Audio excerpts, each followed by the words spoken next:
అయ్యా నమస్కారం, సంక్రాంతి శుభాకాంక్షలు. ఏ రహీం భాయ్, ఏంటి గెటప్ మీరు?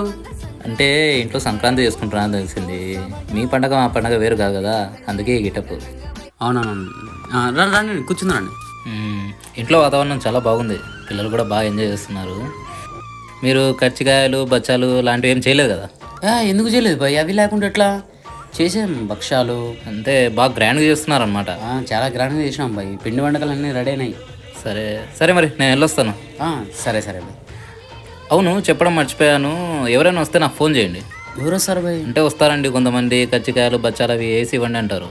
అయినా మాకు వచ్చేటోళ్ళు ఎవరు లేరు భాయ్. వస్తారా? నేనే వస్తానురా, కర్చికాయలు బచ్చాలు వేసి ఇవ్వమంటాను.